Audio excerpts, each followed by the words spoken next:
ಜನ ಕೇಳ್ತಾರೆ ಅನ್ನೋದಕ್ಕೆ ನಾನ್ ಬದುಕಕ್ಕಾಗಲ್ಲ.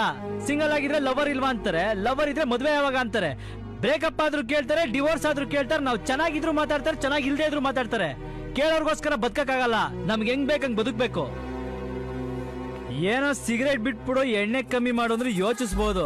ಅದನ್ ಬಿಟ್ಬಿಟ್ಟು ಇವತ್ತು ನಿಮ್ಮ ಅಮ್ಮನ್ಗೋಸ್ಕರ, ನಾಳೆ ನಿಮ್ಮ ಅಪ್ಪನ್ಗೋಸ್ಕರ, ನಾಡಿದೀನ್ ಯಾವನ್ಗೋಸ್ಕರ ನನ್ನ ಕ್ಯಾರೆಕ್ಟರ್ ಚೇಂಜ್ ಮಾಡ್ತಾ ಹೋದ್ರೆ ನೀನ್ ಇಷ್ಟಪಟ್ಟಿರೋ ರಾಮಾಚಾರ್ಯನೇ ನಿನಗಿರಲ್ಲ. ನಿನ್ನ ಕಳ್ಕೊತೀನಿ ಅನ್ನೋ ಭಯಕ್ಕೆ ಚೇಂಜ್ ಆಗಿರೋ ತರ ನಾಟಕ ಆಡ್ಬೇಕಾಗುತ್ತೆ. ಅದನ್ನೇ ನೀನ್ ನಿಜ ಅಂತ ನಂಬ್ಕೊಂಡು ಖುಷಿಯಾಗಿರ್ಬೇಕಾಗುತ್ತೆ. ಆ ನಾಟಕದ ಬದುಕು ನನಗೆ ಬೇಕಾಗಿಲ್ಲ. ಸರಿ, ನಿಮ್ಮ ಅಮ್ಮನ ಪ್ರಕಾರ ನಾನು ಹೆಂಗಿರ್ಬೇಕು? ಓಹೋ, ನಿಮ್ಮ ಅಪ್ಪನ ತರ ನಿಮ್ಮ ಅಮ್ಮ ಹೇಳಿದಕ್ಕೆಲ್ಲ ಕೋಲೆ ಬಸ್ವನ್ ತರ ತಲೆ ಅಲ್ಲಾಡ್ಸ್ಕೊಂಡಿರ್ಬೇಕಾ? ನಮ್ಮ ಅಪ್ಪನ ಬಗ್ಗೆ ಮಾತಾಡೋ ಯೋಗ್ಯತೆ ನಿನ್ಗಿಲ್ಲ. ಫಸ್ಟ್ ನೀನ್ ಸರಿ ಇದೆ ಅಂತ ನೋಡ್ಕೋ. ಒಳ್ಳೆ ಸ್ಟೂಡೆಂಟ್. ಜನ ಕೇಳ್ತಾರೆ ಅನ್ನೋದಕ್ಕೆ ನಾನ್ ಬದುಕಕ್ಕಾಗಲ್ಲ. ಸಿಂಗಲ್ ಆಗಿದ್ರೆ ಲವರ್ ಇಲ್ವಾ ಅಂತಾರೆ, ಲವರ್ ಇದ್ರೆ ಮದ್ವೆ ಯಾವಾಗ ಅಂತಾರೆ, ಬ್ರೇಕಪ್ ಆದ್ರೂ ಕೇಳ್ತಾರೆ, ಡಿವೋರ್ಸ್ ಆದ್ರೂ ಕೇಳ್ತಾರೆ, ನಾವು ಚೆನ್ನಾಗಿದ್ರು ಮಾತಾಡ್ತಾರೆ, ಚೆನ್ನಾಗಿಲ್ದೇ ಇದ್ರು ಮಾತಾಡ್ತಾರೆ. ಕೇಳೋ